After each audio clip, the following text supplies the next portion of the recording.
Hi, I'm Alfred Weber, and today we're with independent scientist Leuren Moret in a second urgent update.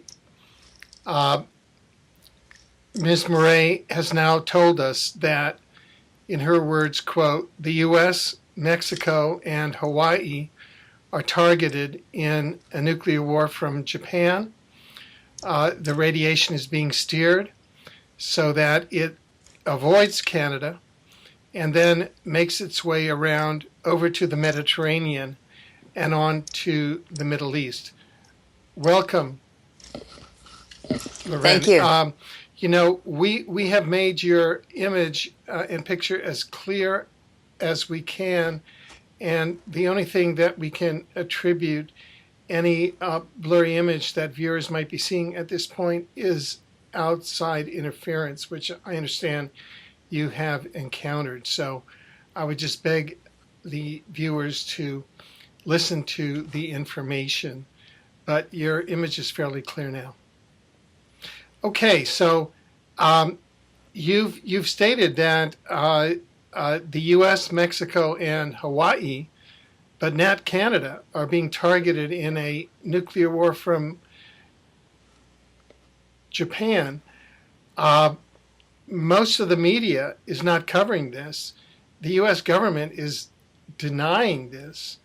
Could you parse for us all the aspects of this ongoing false flag operation?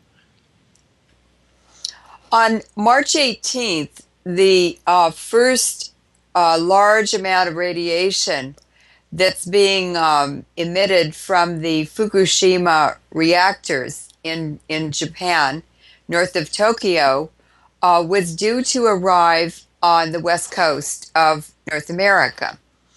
Now, as I mentioned before, the day before, I live in the San Francisco Bay Area. The day before March 18th, which was Thursday, March 17th, there were very, very, very heavy chemtrails being laid out over the whole Bay Area. On Friday, March 18th, the day the radiation was due to arrive, at 11 a.m., the sky suddenly turned very dark. There was thunder and lightning. The electricity flickered, and at 11:10, heavy, heavy torrential rain started falling. We only have 14 inches of rain a year in California, and for the last 2 weeks, since March 18th, we have had over almost an inch a day. So it's very strange to have this weather pattern. And not only that, there was a very large vortex in the sky reported on Friday, March 18th, just before the rain started. This was over the whole Bay Area, and I learned from a musician in Los Angeles that they had the same thing happen in Los Angeles on the same day. So the torrential rain started, and at 11:10 a.m., the TV announced a cyclone warning in the Bay Area, and people were told to put a towel around their heads and go down in their basements and wait.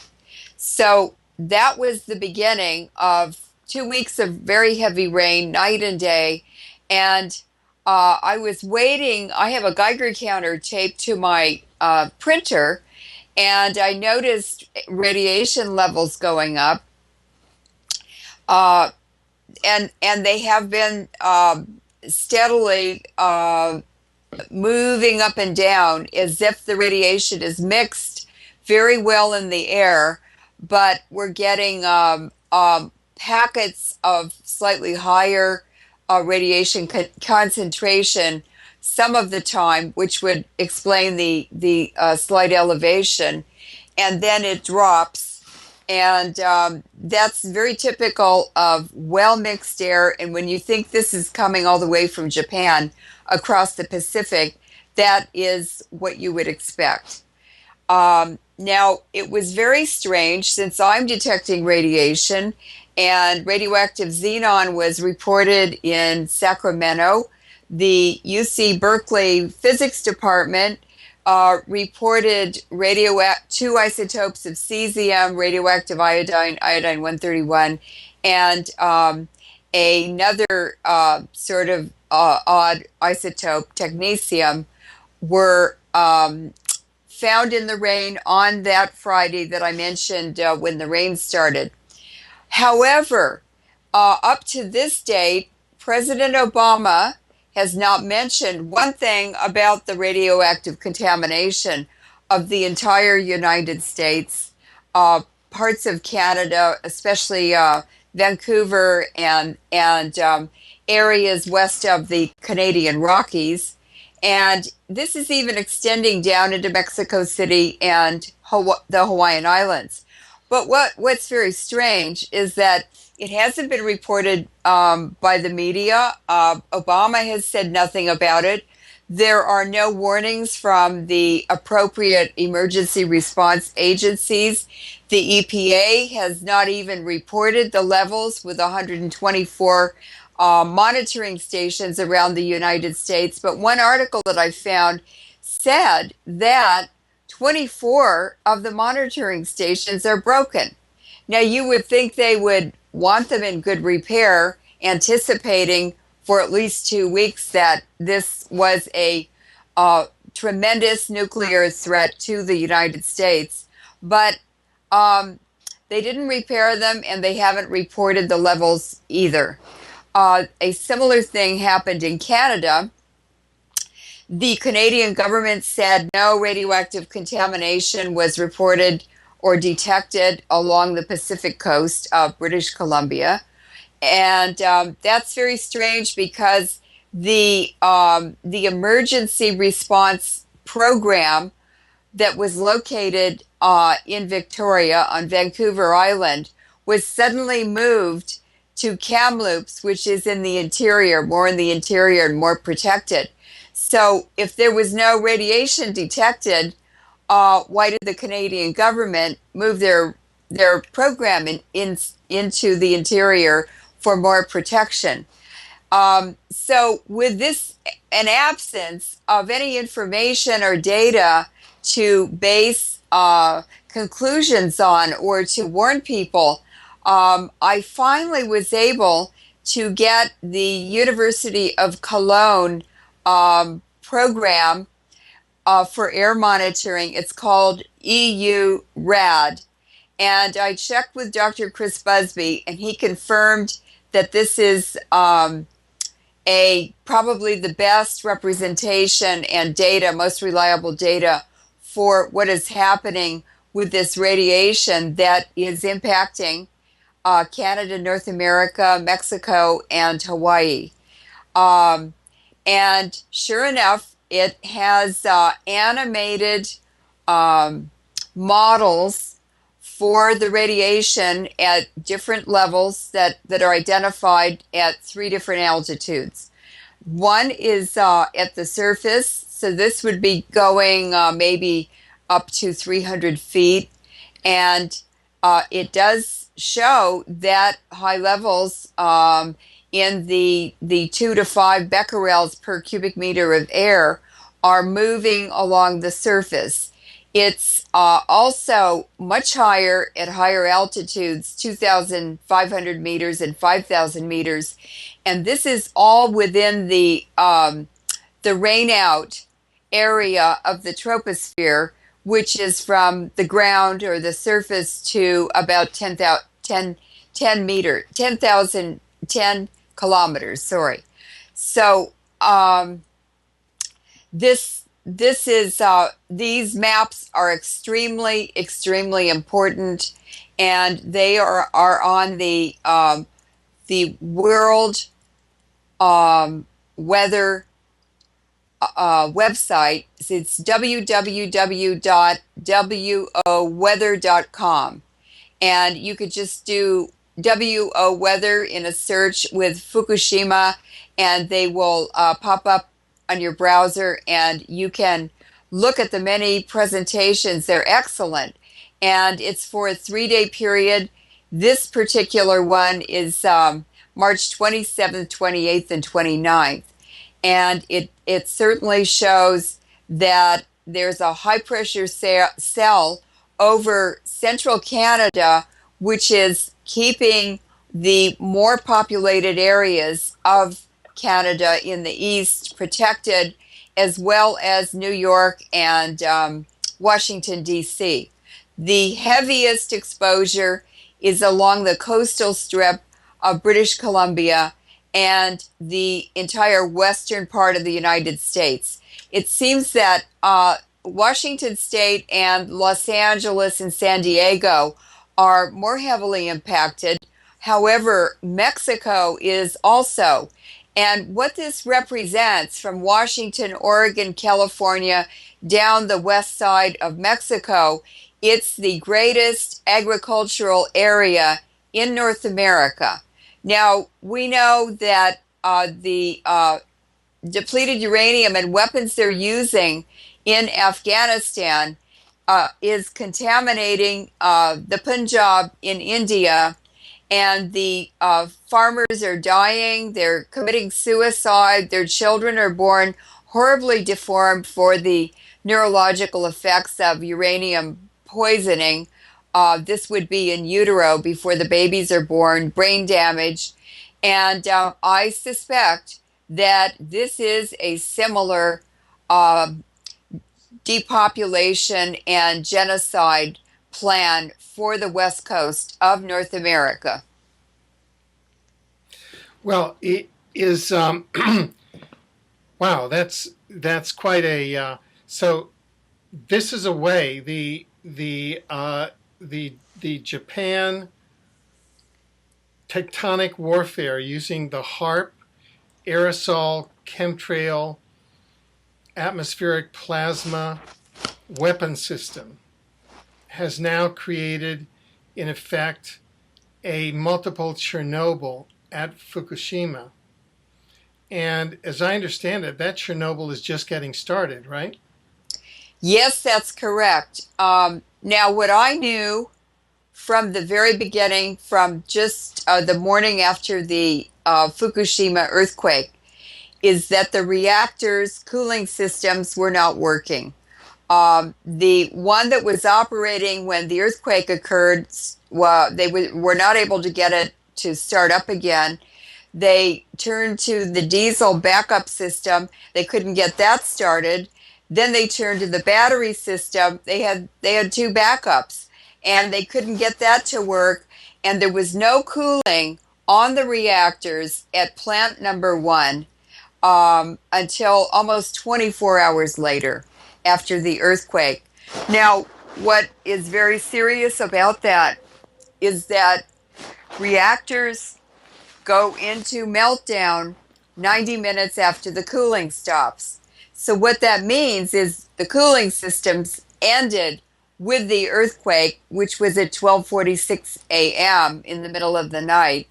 And there was no cooling system working until almost 24 hours later, which means they were already in serious meltdown when they finally got some of the pumps working. But they've had continual trouble since. And now we know that one of the shrouds on the reactor is cracked from the top to the bottom. It will not hold water. It's very difficult to pump water through it. The United States 2 days ago made an urgent request to the Japanese government to please stop using salt water in the shrouds of the reactors to cool them, because the salt would crystallize and build up and plug up pipes and just cause more problems.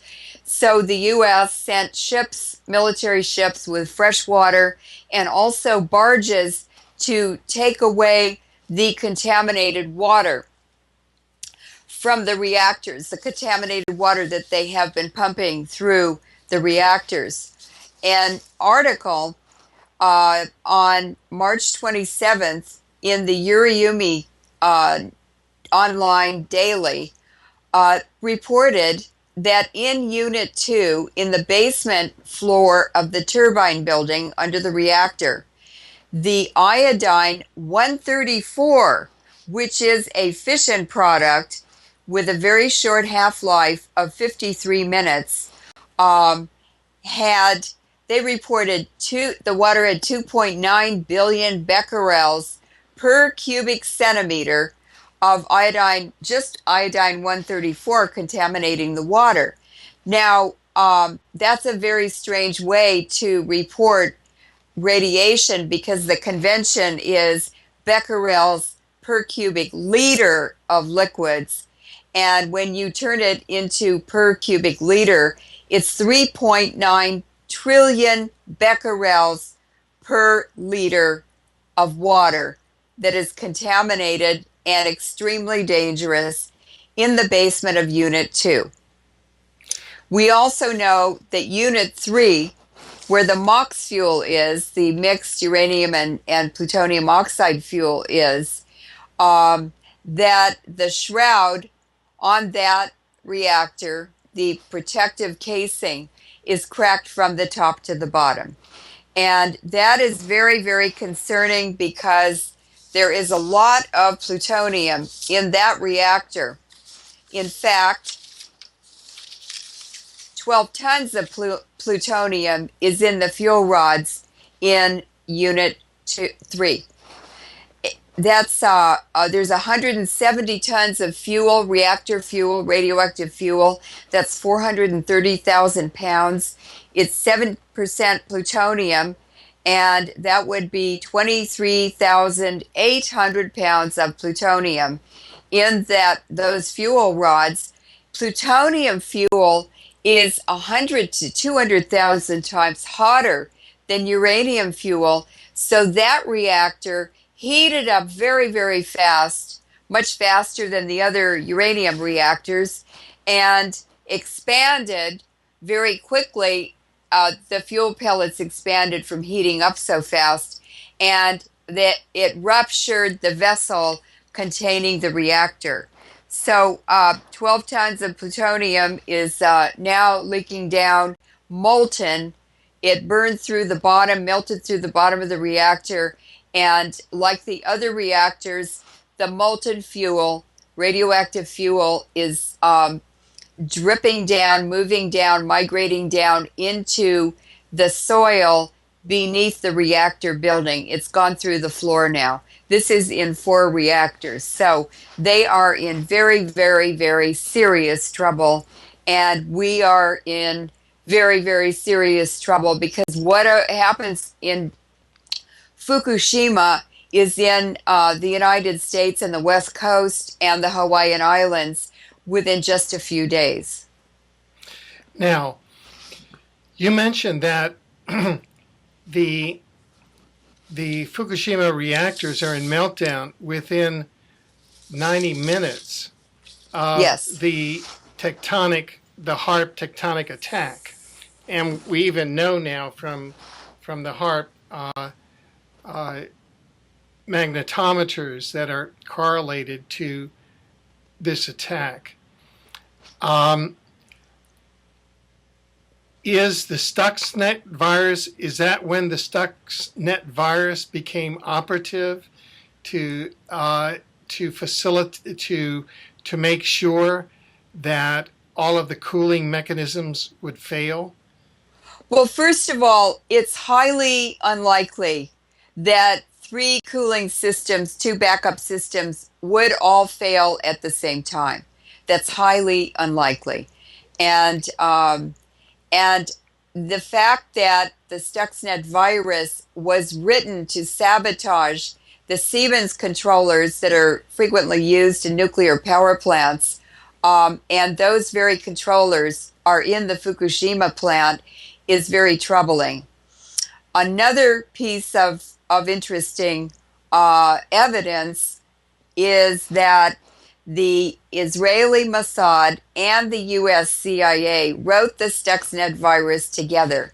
They used it within the last 6 months on the Bushehr centrifuge facility where they enrich uranium in Iran for their nuclear power program. And the Stuxnet virus is written with a booby trap in it, or a sabotage program for power plants that are not online. In other words, they keep power plants and strategic facilities off of the internet to avoid sabotage. So the Stuxnet virus is designed to go into a pen drive or a flash drive, which is very small, just a couple inches, and you stick it in the computer in the closed facility. The virus goes into the computers, goes in and hides, and it's programmed to do the sabotage at a later date. So it's very, very likely that the Stuxnet virus was involved in the sabotage of the cooling pumps, because it's highly unlikely that 3 systems would fail all at the same time in an emergency like this. They were designed to perform under difficult conditions, the backup systems, and they couldn't even get them started. The valves wouldn't open. There were just all kinds of problems, and it's very, very likely that the Stuxnet virus was involved in the failure to be able to get cooling operating at the properly. And this is over the whole last since March 11th, when the earthquake happened. Now, the failure of the cooling systems to work resulted in desperate measures that the emergency responders had to take in pumping cooling water through the spent fuel rods. That's the most dangerous thing there, because those are all the fission products in the rods after they've been used and are no longer able to generate a lot of electricity in the plant. So they're removed from the reactor with a crane, and they're put into these holding ponds, cooling ponds, that happen to be located on top of the reactor. It's a very, very, very insane design. I don't know I don't think even a 4-year-old would think that was a good idea. The cooling ponds were fine until they started pumping seawater through the reactors, and they were obviously in meltdown. They were damaged. One of them, Unit 2, was cracked all the way from the top to the bottom, and cracks don't get smaller, they get larger. So they had to pump seawater into the reactors. The seawater reacted with the melted fuel or the ruptured fuel rods with the uranium and plutonium pellets inside, and that created hydrogen, which is extremely dangerous because it's very explosive, and that floated up to collect under the roof of the reactor buildings until it finally exploded. And I think everybody's gonna remember those explosions for an awful long time, when black smoke and gray smoke came out of those buildings. Well, that was spent fuel rods burning, and that is releasing what basically comes out of a nuclear bomb after it explodes. It's 1,300 or more fission products, which are highly radioactive, extremely dangerous, and in the nanoparticle range, which is 1/10 of a micron or smaller in diameter, they are extremely, extremely dangerous as a pernicious poison. Now, those are being emitted 24 hours a day into the air currents and the water, the Japanese current, the sea currents, the shoreline currents offshore from Fukushima, and that will be carried in the ocean around the Atlantic and the Pacific on the big circulation system called the Great Conveyor Belt, and that carries heat around the planet, and that controls our climate. Right. Now, first of all, I just want to get a technical issue straight.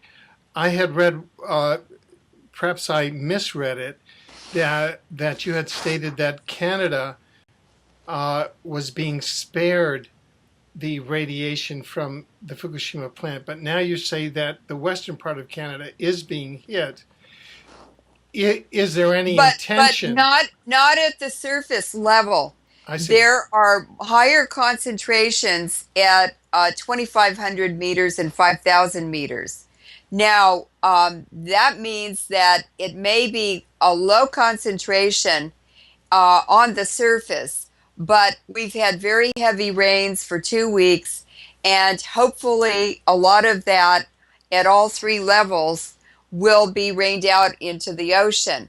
However, I know that radioactive iodine has been reported along the Canadian and American West Coast. So we're getting some of it, but it's as far as I can tell, it's not as bad as closer to the reactor disaster. Well, today, I should mention, is Sunday, March 27th. And from the perspective that this is an intentional radiation war, what do you see occurring from here on? Well, what I see when I look at the Cologne University of Cologne animated maps is that there's a high pressure zone over Canada and the eastern part of the United States, and they are being spared, or the contamination is minimal. It's being minimized. Also, there's very little going into Europe. It is being directed into North Africa, the west coast of Africa, the Mediterranean, and the Middle Eastern countries. So it seems like, it just looks like HAARP is being used to warm up a circular area that includes eastern Canada and parts of the eastern United States. And then very strangely, the radiation is going out from the U.S.-Mexico border around San Diego into a hook that goes out and wraps around the Hawaiian Islands. Now that is truly very puzzling. That is a very strange weather pattern. And it just, to me, now I'm beginning to understand how they're using weather warfare, and that the large HAARP antenna, where they can heat up the atmosphere and expand it, create a high pressure zone that controls airflow where it goes when it's carrying pernicious poisons. So, and it looks like the agricultural areas on the west coast, including Mexico, from Canada all the way to Mexico, and the Hawaiian Islands are being targeted, as well as an afterthought. The poisons are going across the poisonous clouds are going across the Atlantic and being directed into North Africa, Libya, where there's a war going on right now against Gaddafi, and Turkey and the Middle East. So this is a new kind of nuclear war on testosterone, and it's the U.S. Navy and the Air Force who are carrying this out. And a couple of questions before we ask on whose behalf the U.S. Navy and the Air Force are carrying this out. If we look at Hawaii, you've pointed out that Hawaii, especially the Big Island and certainly the Hawaiian Islands, are very high on radiation for two reasons. Number one, the use of depleted uranium. Number two, the rainout from atmospheric bomb tests. And now we have the third element of radiation from the Japan nuclear fallout. What kind of prognosis do you have for Hawaii? Well, what's coming out of Fukushima into the atmosphere and into the ocean is, as I mentioned, over 1,300 fission products that are just exactly the same products that would come out of a nuclear bomb. The nuclear bomb tests injected their radioactive aftermath high into the atmosphere, where 85% of it still is, all the way up into orbital space. And that prevented high levels of exposure to extremely short-lived half-life fission products that also come out of nuclear power plants. And I've worked on nuclear bomb health effects, on nuclear power plant health effects, and these are absolutely the most devastating form of exposure. First of all, these nanoparticles are in the atmosphere. They're so small they're invisible, and they're highly charged, so moisture is attracted to them and collects on them until they are heavy enough to be a raindrop, and they fall out of the air with the radioactive particle at the center. These land in the oceans. They cause a huge decline in the fishing catch, 50% in the North Atlantic in 5 years from bomb testing in Nevada, and 65% decline in the Northern Pacific, which is what's going to happen now with as a result of Fukushima. And it never recovered after the bomb tests were turned off, because China and India and some other countries, the French, continued bomb testing. And then Japan built all these nuclear power plants that poisoned the North Pacific. So the poor fish in the North Pacific have never recovered from all this poison, and now they're being nuked again. How many nuclear wars are they going to survive?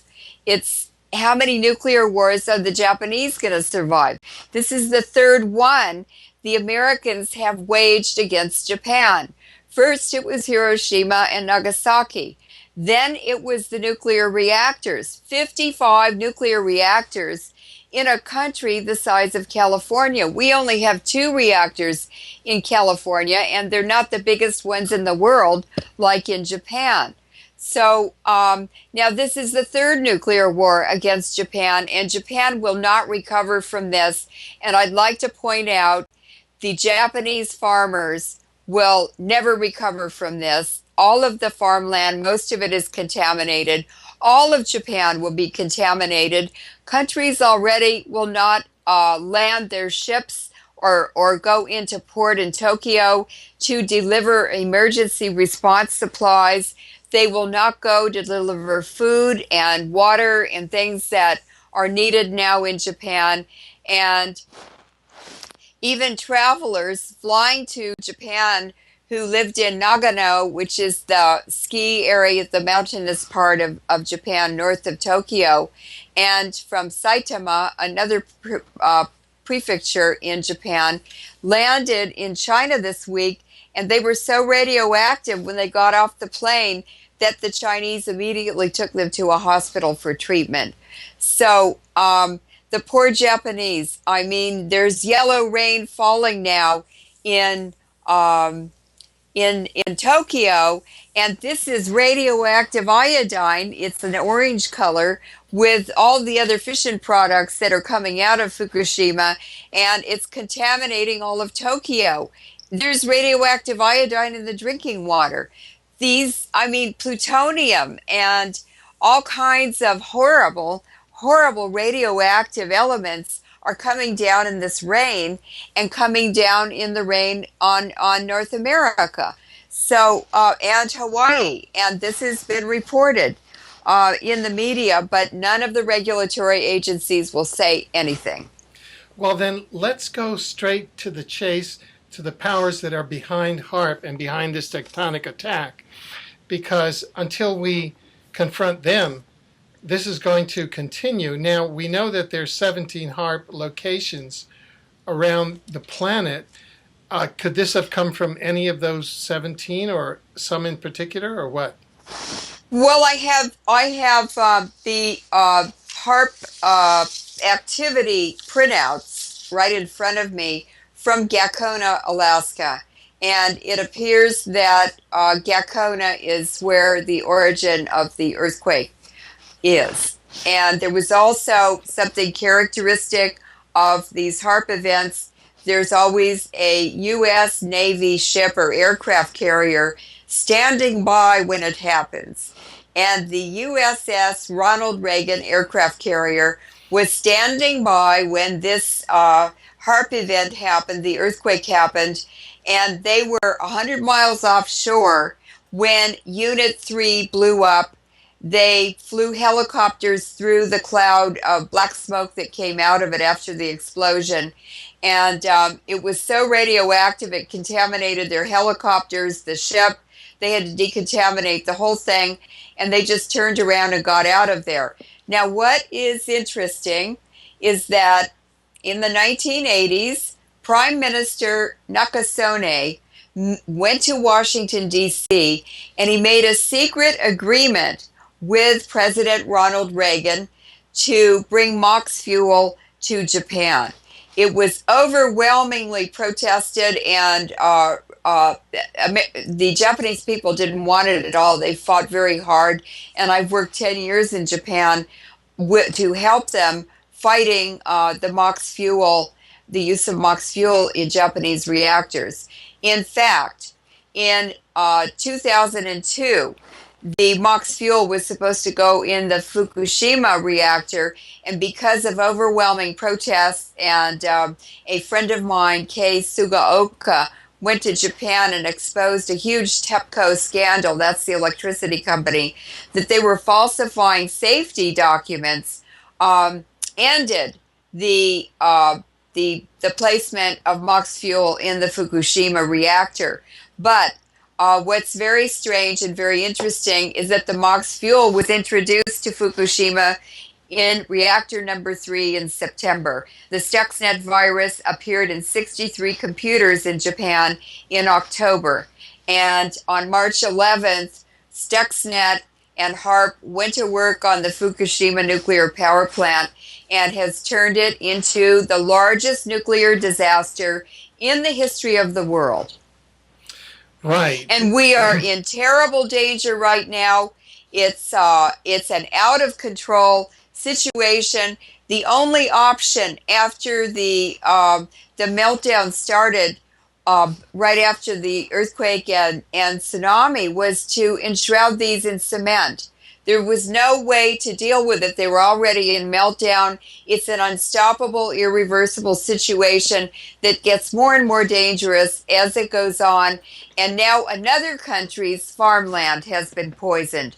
Now, what's interesting is that Lynn Forrester de Rothschild and her husband, Evelyn Rothschild, bought farmland in India, and they plan to bankrupt Japanese farmers and European farmers and force Europe and Japan to buy all their food from the Rothschilds, which they will grow in India and pay farmers about $1 a day.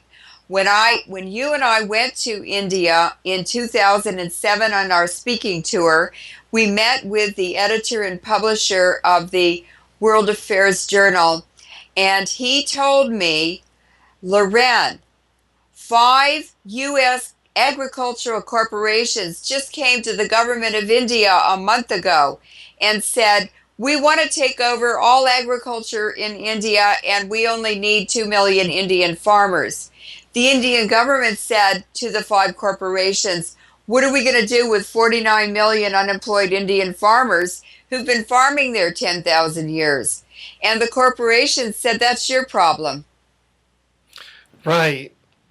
And as a result, the Indian farmers in the Punjab are being poisoned and bankrupted and completely destroyed by the depleted uranium radioactive nuclear war coming from Afghanistan right across the Punjab, poisoning the Himalayas. There are 2 billion people downstream from the 7 major rivers that have their headwaters in the Himalayas. It's a nuclear war. Yeah. It's a nuclear war. There's no other way you can look at it, and it's a big land grab. It's Agenda 21. Right. Now, granted that, right now we have the covert nuclear war going against the west coast of North America, Mexico, Central America, South America, over to the Mediterranean, North Africa, and the Middle East. It's actually not Central and South America. Okay. It's not going that far. Okay, It's very strategically directed Okay. at Now, their strategic targets. good. Now, what can the west coast then of North America and Mexico expect, since we're now getting the brunt of this nuclear war? What can we expect now specifically Well, from this nuclear war? the main food supply for North America is being poisoned with low-level radiation, and not so low. It's bomb testing fallout. Right. And it's clear that the governmental authorities, namely the governments of the United States, Mexico, and Canada, are not going to warn their citizens that this is occurring. Is that correct? They're not only not warning them, the healthcare, the county healthcare facilities, the public health departments in Sonoma County and Santa Clara County in the San Francisco Bay Area. I have copies of the letter that the director of the public health departments for each county sent to all doctors, medical doctors in those counties, the day before the radiation arrived on March the 18th. And they were directed by the state and county healthcare public health departments not to give iodine tablets or iodine to patients who were concerned about exposure to this very, very dangerous radionuclide iodine, because it damages the thyroid, and that controls many processes in the body. And I was very surprised when I read it. The best thing, the most important thing to do, as soon as I heard about the earthquake disaster and the nuclear reactors having problems in Japan, I started taking iodine. You can take iodine tablets, you can take tincture of iodine and rub it right here on your skin where your thyroid is, just above the collarbone here, and it goes right through the skin into the thyroid. You want to flood the thyroid with iodine so that it does not uptake the radioactive iodine that it needs to function. And to have the health facilities deny this very simple precaution to prevent damage to such a valuable organ in the body is absolute deliberate genocide. It's deliberate. And for the EPA not to caution or warn the American public and the Canadian government to do the same is genocide. It's deliberate, and it's masterfully carried out. The regulatory agencies are standing aside with their hands in the pockets, just like after the BP disaster in the Gulf, just like after Katrina, just like after 9/11. They're all lying about the danger of the chemical radiation and the particle size.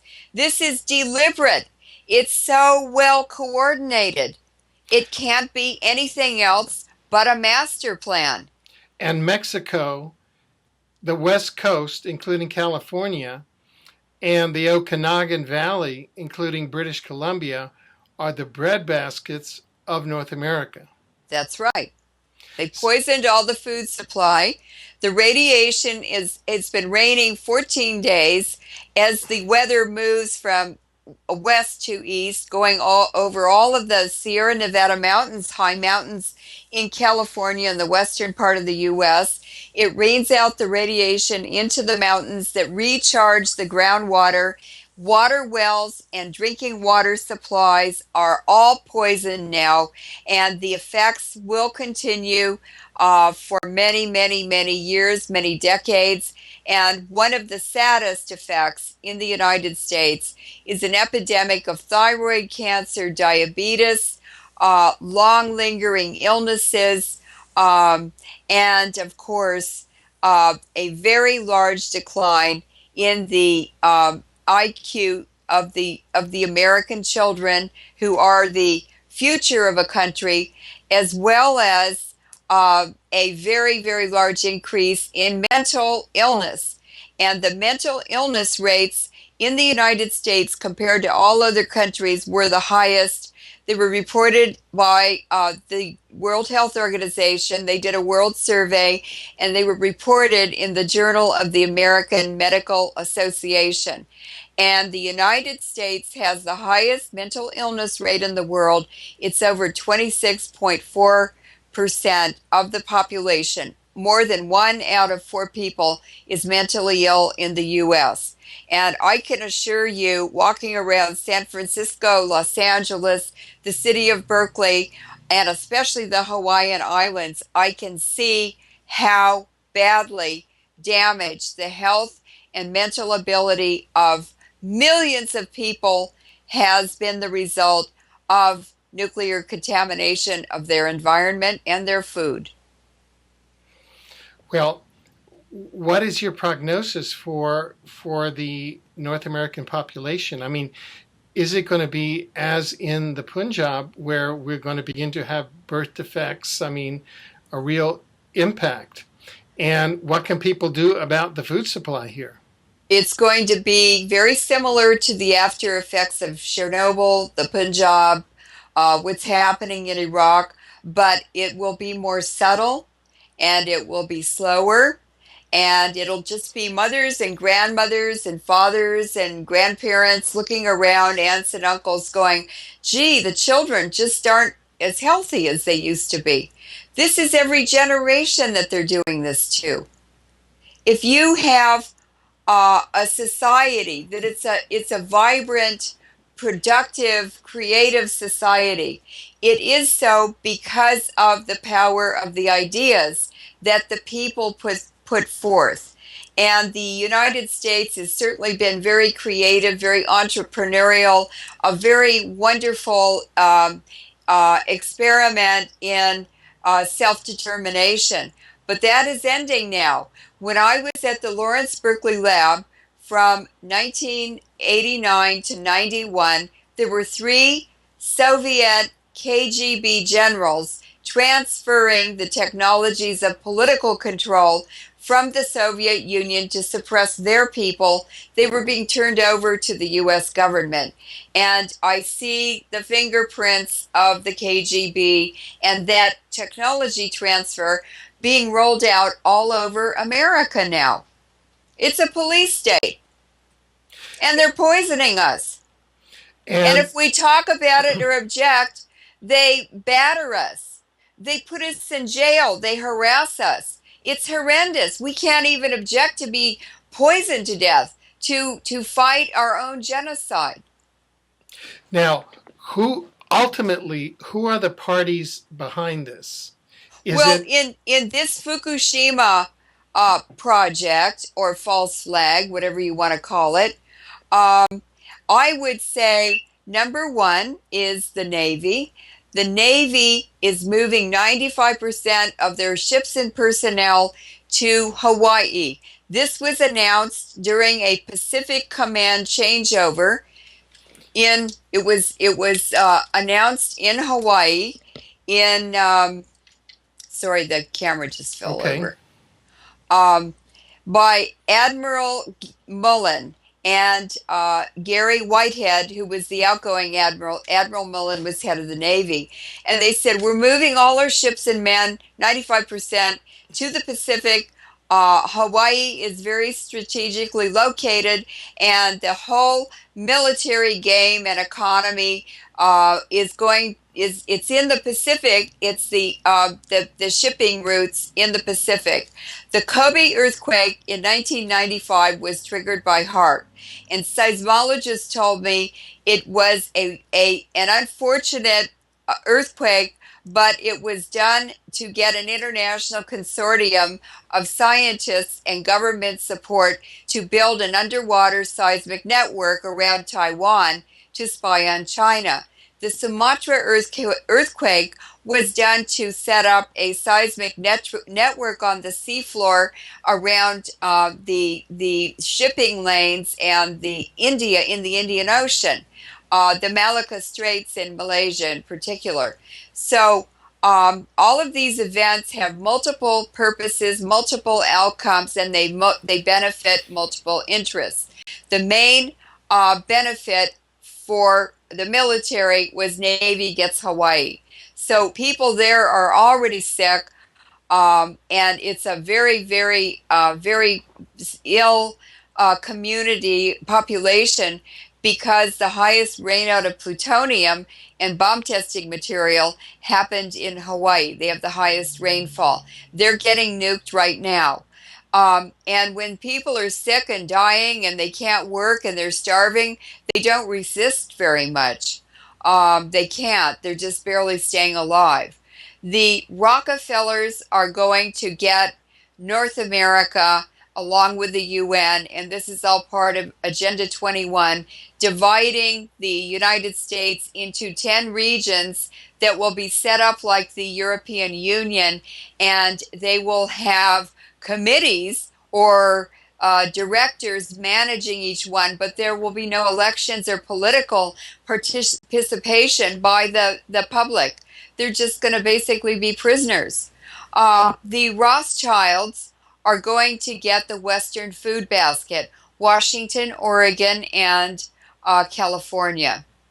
And the tremendous amounts of water in those areas for their agriculture projects.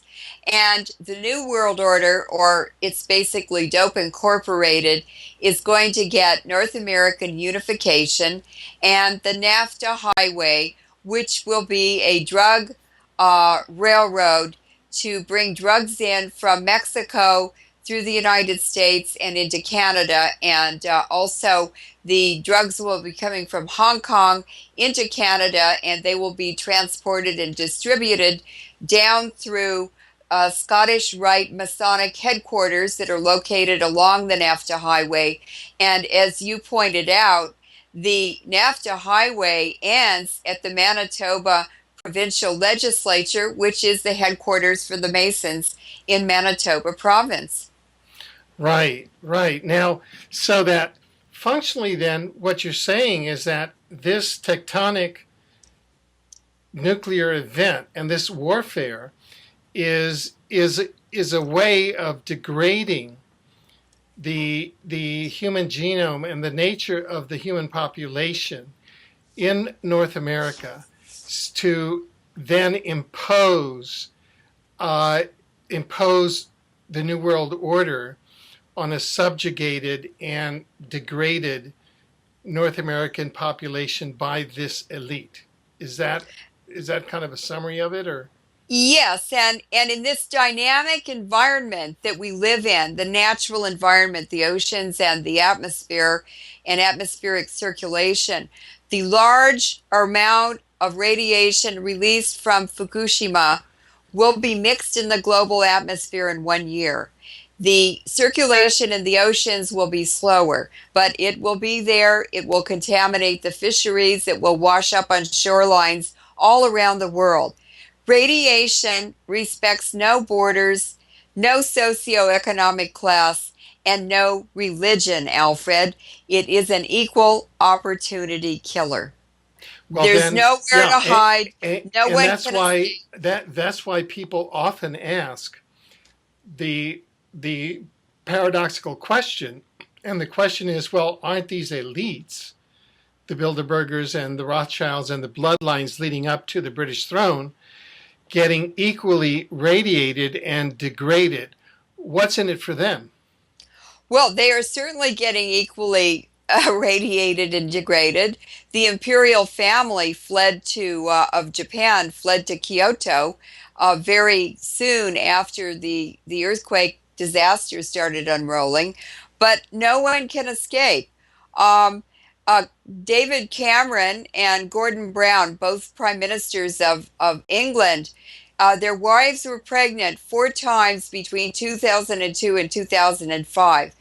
3 out of 4 babies born to 2 British prime ministers were the victims of their own father's foreign policy. 3 out of 4 were born with terminal illnesses.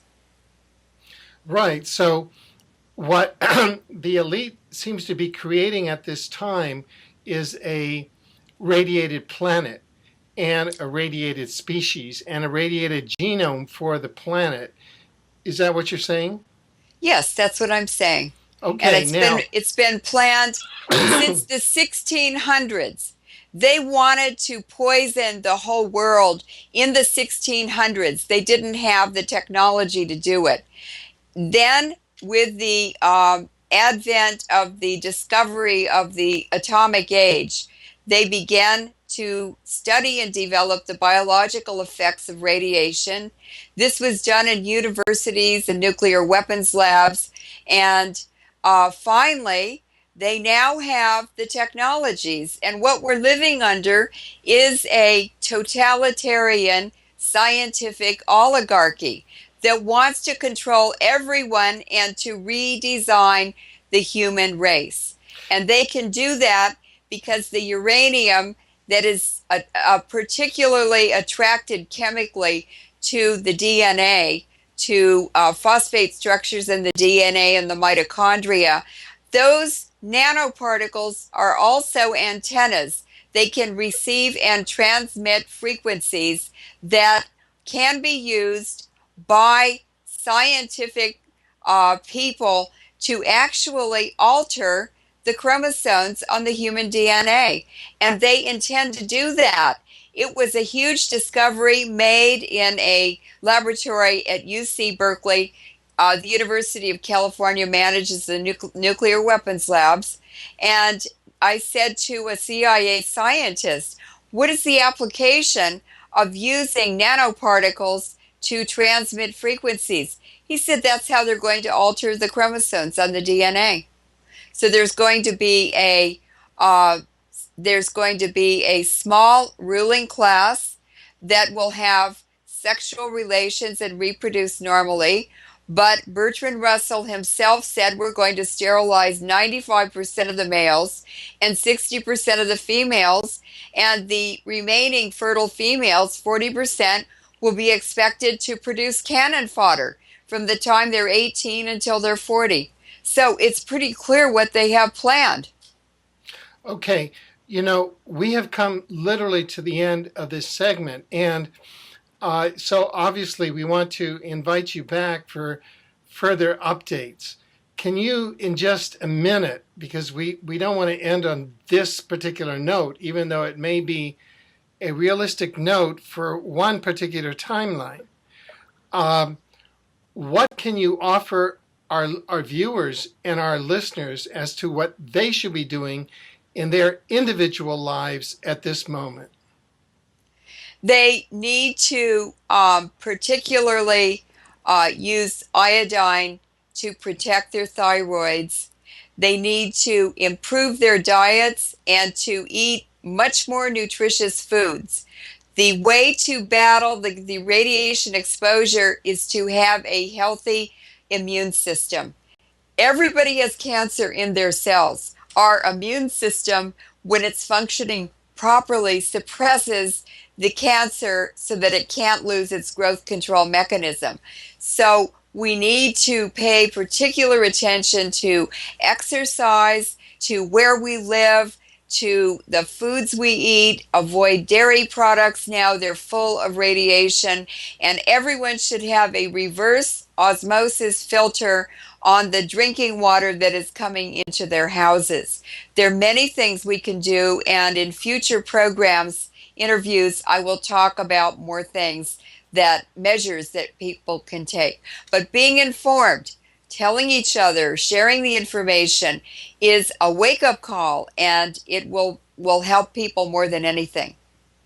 Leuren, thank you. We've been with independent scientist Leuren Moret. I'm Alfred Webre. Thank you for watching. Have a wonderful day. Expect a miracle.